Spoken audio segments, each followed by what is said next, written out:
السلام علیکم ورحمۃ اللہ وبرکاتہ۔ ناظرین حضرات، آج کے دور میں بیماریاں پریشانیاں اتنی بڑھ گئی ہیں اور بیماری آنے کی سب سے بڑی وجہ کیا ہے اور بیماری کا علاج کیا ہے، تو آج ہم ایک بیان لے کر آئے ہیں جو مولانا شاکر نوری صاحب کا یہ بیان ہے، اور اس بیان کو لاسٹ تک ضرور سنیں تاکہ ہر بیماری کا علاج آپ کو پتہ چل جائے۔ تو آئیے شروع کرتے ہیں بیان مولانا شاکر نوری صاحب کا۔ شروع کرتے ہیں بیان۔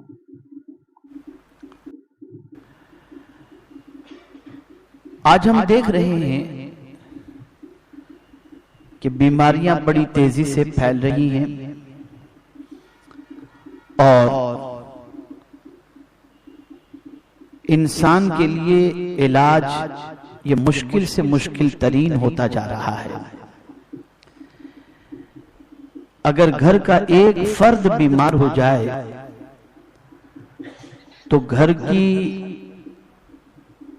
ذمہ داری قبول کرنے والے گھر کے وہ افراد جو کماتے ہیں ان سب کی کمائی اس ایک شخص کے علاج کے اندر ختم ہوتی نظر آتی ہے۔ جی حق ہے۔ اور بہت ساری بیماریاں ایسی بھی ہیں جن بیماریوں کا معاملہ ایسا ہوتا ہے کہ انسان اتنا ایفرٹ نہیں کر سکتا کہ وہ ٹریٹمنٹ کرا سکے، تو اسے قرض بھی لینا پڑتا ہے، انٹریسٹ سے بھی لینا پڑتا ہے، اور وہ علاج و معالجے کی طرف قدم بڑھاتا ہوا نظر آتا ہے۔ تو مجھے آج آپ کو یہ بتانا ہے کہ تندرستی، صحت، ہیلتھ، اس کا مقام قرآن و حدیث کی روشنی میں کیا ہے۔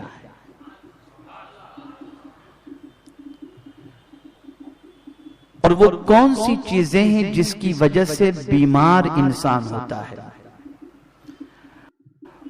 اور اس بیماری کے علاج کے لیے، مختلف امراض کے علاج کے لیے اور امراض سے بچنے کے لیے آقا کریم صلی اللہ تعالی علیہ وسلم نے کیا کیا نسخے عطا فرمائے تاکہ ہم ان نسخوں کو بھی سمجھ سکیں، بیماری کی وجوہات کو بھی سمجھ سکیں، اور پھر اپنے آپ کو بیماریوں سے بچانے کے لیے ان نسخوں کو استعمال میں لائیں، ان طریقوں کو اپنی زندگی میں شامل کریں جن طریقوں کو اختیار کرنے کے بعد ہماری زندگی صحت سے اور تندرستی سے مالا مال ہو جائے۔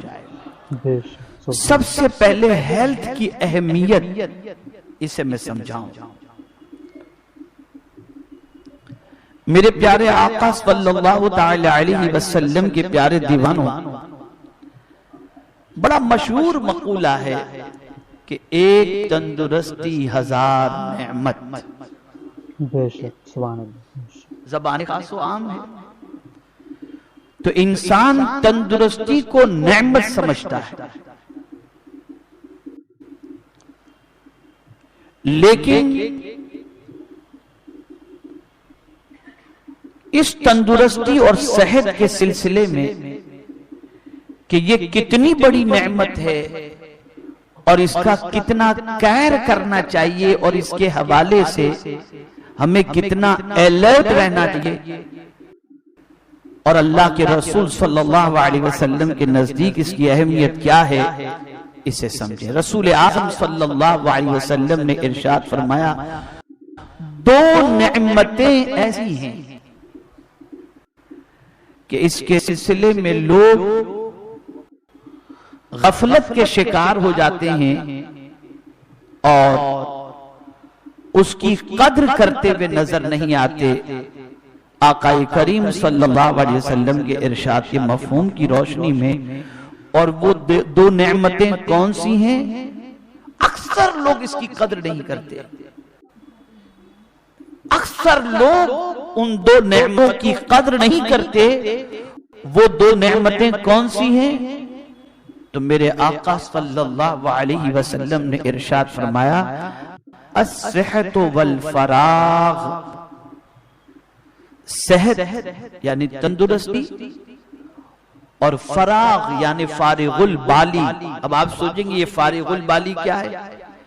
یعنی آدمی کو اللہ خوشحالی عطا فرمائے اور اسے اتنا مل جاتا ہو کہ خوشحالی کے ساتھ وہ اپنی زندگی گزارے اور اس کا کام کاج کچھ اس طریقے سے ہو کہ اس کے پاس میکزیمم ایکسٹرا ٹائم موجود ہو اور اس کو فراغت حاصل ہو کہ وہ اپنا ٹائم کہیں بھی اچھی طریقے سے استعمال کر سکتا ہے.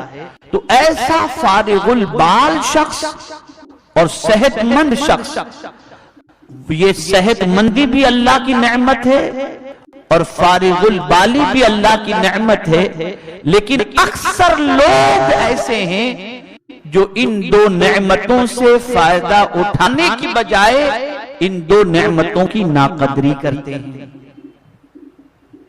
جی آپ کی ہیلتھ اچھی ہے، آپ صحت مند ہیں، تو آپ کو اپنی صحت کو یوز کہاں کرنا ہے؟ آپ کی تندرستی کو یوز کہاں کرنا ہے؟ صحت مندی کے زمانے میں آپ کو کام کیا کرنا ہے؟ تو اگر ہم آج کی پوزیشن میں امت مسلمہ کی زندگی کا جائزہ لیں تو میں آپ کو یقین کے ساتھ کہہ سکتا ہوں کہ تندرست مسلمان اپنی تندرستی کی قدر اور اس کو یوٹیلائز پرفیکٹ جگہ پر کرنے کی بجائے آج اپنی تندرستی کا انسان مس یوز کرتا ہوا نظر آتا ہے اور اپنی تندرستی کو جو ہے وہ غلط کاموں میں خرچ کرتا نظر آتا ہے. جی میں ایک چھوٹا سا اگزامپل دوں. یہ ممبئی کا اجتماع ہفتواری ہے. اللہ کے دنیا کے مختلف ممالک میں لوگ اسے سن بھی رہے ہیں اور دیکھ بھی رہے ہیں. آپ یہ نہ سمجھیں کہ اس وقت یہ جو آپ الحمدللہ اچھی تعداد میں جو یہاں پر ہیں تو آپ ہی اس اجتماع کو سن رہے ہیں. نہیں، کئی کنٹریز کے اندر لوگ اس وقت سنی دعوت اسلامی کے اس ہفتواری اجتماع کو سن بھی رہے ہیں اور مشاہدہ بھی فرما رہے ہیں. بے شک بے شک، سبحان اللہ. تو اب میں ممبئی کے اعتبار سے چونکہ میرے سامنے آپ ہیں تو میں یہاں تندرستی کے حوالے سے اپنے محلوں کا تھوڑا سا جائزہ اور منچلے صحت مند نوجوانوں کی کچھ عادتوں کا تذکرہ کروں گا. آپ دیکھیں ٹرین کے اندر دروازے پر منچلے صحت مند نوجوان لٹکتے ہیں اور پلیٹ فارم کے اوپر جب ٹرین چلنی شروع ہوتی ہے اور پلیٹ فارم چھوڑنا شروع کرتی ہے تو کسی کو ٹپلی مار دیتے ہیں، کسی کو دھکا مار دیتے ہیں، اس طریقے سے گزر جاتے ہیں. یہ کون کرتا ہے؟ صحت مند کرتا ہے.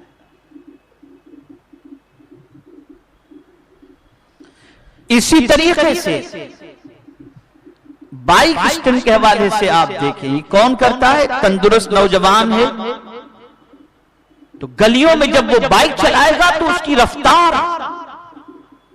اس کی سچویشن دیکھ کر کے یہ محسوس ہوتا ہے کہ شاید یہ کسی کو کچل دے گا یا اسے اپنی جوانی کا بہت زیادہ جوش ہے. جی لیکن یا رسول اللہ صلی اللہ تعالی علیہ وسلم آپ کی عظمتوں پر قربان کہ آقا کریم صلی اللہ تعالی علیہ وسلم نے صحت کے زمانے کے اندر انسان کو کثرت کے ساتھ خدمت خلق اور عبادت کا حکم عطا فرمایا کہ تندرستی میں جتنی ہو سکے تم عبادت کرو. اور میں تبلیغی جماعت کی طرح آپ کو یہ نہیں کہوں گا کہ عبادت کا مفہوم یہ ہے کہ 40 دن کے چلے میں یا 4 مہینے کے چلے میں چلے جاؤ. یہ مفہوم میں آپ کو نہیں بتاؤں گا. ٹھیک ہے اگر سنی صحیح العقیدہ چند دنوں کے لیے کہیں لے جاتے ہیں یا آپ جاتے ہیں وہ ٹھیک ہے، لیکن ایک تندرست انسان، صحت مند انسان، اور صحت مند سے آپ یہ سوچیں کہ باڈی کے اعتبار سے تو صحت صرف اسی کو نہیں کہتے، یہ ایک اور پہلو ہے اسے سمجھیں آپ. عقل کے اعتبار سے بھی صحت مند ہو، دل کے اعتبار سے بھی صحت مند ہو، زبان کے اعتبار سے بھی صحت مند ہو، ایجوکیشن کے اعتبار سے بھی صحت مند ہو، اور فزیکل بھی صحت مند ہو، حضور کے نزدیک یہ انسان کمزور انسان سے افضل و اعلیٰ ہے۔ سبحان اللہ، یہ افضل و اعلیٰ ہے۔ تو اب کیا ہونا چاہیے؟ آپ تندرست ہیں تو آپ کی ذمہ داری یہ بن جاتی ہے کہ آپ اپنی تندرستی کی وجہ سے غریبوں کا بوجھ، آپ دیکھیں جا رہے ہیں کوئی بوڑھا یا بوڑھی سامان اپنا اٹھا کر کے لٹکتے مٹکتے جا رہے ہیں، آپ ان کے ہاتھوں سے سامان اٹھا لو، آؤ ہم تمہارے گھر تک تمہارا سامان پہنچا دیتے ہیں۔ اب یہ حضور صلی اللہ علیہ وسلم کی حیات طیبہ سے ثابت ہے۔ آقا کریم رؤوف الرحیم علیہ التحیۃ والتسلیم ایک بڑھیا کو دیکھتے ہیں، جو بڑھیا اپنا سامان لے کر کے بیٹھی ہوئی تھی اور انتظار کر رہی تھی کہ کوئی میرا سامان میرے گھر تک پہنچا دے۔ آقا کریم رؤوف الرحیم علیہ التحیۃ والتسلیم وہاں پر اس بڑھیا کو دیکھتے ہیں تو فرماتے ہیں کہ مائی کیا بات ہے، اس طرح سے کیوں کھڑی ہو؟ عرض کرتی ہیں کہ میرا سامان میں اٹھا سکوں اس پوزیشن میں نہیں، چاہ رہی تھی کہ کوئی میرا سامان میرے گھر تک پہنچا دے۔ سید الانبیاء، امام الانبیاء صلی اللہ علیہ وسلم نے اس کا سامان اٹھایا۔ راستہ چیکڑ والا تھا تو سامان کے ساتھ وہ بڑھیا پھسل نہ جائے، حضور نے بڑھیا کو بھی اٹھا لیا۔ گئے حضور صلی اللہ علیہ وسلم، اور جب اس بڑھیا کا مکان آیا تو اس نے کہا کہ بس یہ میرا مکان ہے۔ حضور صلی اللہ علیہ وسلم نے اسے اتارا، سامان اتارا، اور اس بڑھیا کو سرکار صلی اللہ علیہ وسلم چھوڑ کر وہاں سے جب جانے لگے تو بڑھیا کہتی ہے نوجوان، تمہاری اس خدمت کا بدلہ میں تمہیں کیا دوں؟ کوئی ایسی چیز نہیں جو میں تمہاری خدمت کے عوض کے اندر تمہیں پیش کر سکوں۔ ہاں البتہ ایک نصیحت تمہیں کرتی ہوں، میری اس نصیحت پر تم عمل کرنا۔ آقا کریم صلی اللہ علیہ وسلم نے فرمایا مائی وہ کیا نصیحت ہے؟ وہ عرض کرتی ہے نوجوان، مکے میں محمد صلی اللہ علیہ وسلم نامی ایک شخص ہے، نوجوان ہے، وہ نئے دین کی دعوت دیتا ہے۔ اس کی آواز میں اتنی تاثیر ہے کہ جو اس کی آواز اور اس کی بات سنتا ہے اس کا ہو جاتا ہے۔ تو میں تمہیں گزارش کرتی ہوں کہ تم اس کی بات نہ سننا اور محمد صلی اللہ علیہ وسلم سے تم بچنا۔ سرکار مدینہ صلی اللہ علیہ وسلم مسکرائے اور کچھ جواب دینے کی بجائے میرے آقا صلی اللہ علیہ وسلم جانے لگے تو اس عورت نے کہا نوجوان، جاتے جاتے ذرا اپنا نام تو بتا جا کہ تیرا نام کیا ہے؟ تیرا نام؟ رسول اعظم صلی اللہ علیہ وسلم نے فرمایا مجھے محمد کہتے ہیں۔ کہا تم وہی محمد ہو صلی اللہ علیہ وسلم، وہی ہو جو نئے دین کی دعوت دیتے ہو؟ میرے آقا صلی اللہ علیہ وسلم نے فرمایا ہاں میں ہی اللہ کا فرستادہ پیغمبر ہوں۔ اس نے کہا پھر دنیا جھوٹی ہے، تم سچے ہو۔ اور برجستہ اس نے کہا جو دعوت تم دوسروں کو دیتے ہو مجھے بھی دو تاکہ میں بھی تمہارا کلمہ پڑھ کر کے اس دین کو قبول کروں۔ یہ حصہ ہے۔ سبحان اللہ۔ تو ناظرین حضرات، آپ جانتے ہیں کہ صحت مند اگر آپ ہیں تو آپ کو چاہیے کہ اس سے فائدہ حاصل کریں، اور فائدہ کس طرح سے حاصل کرنا ہے؟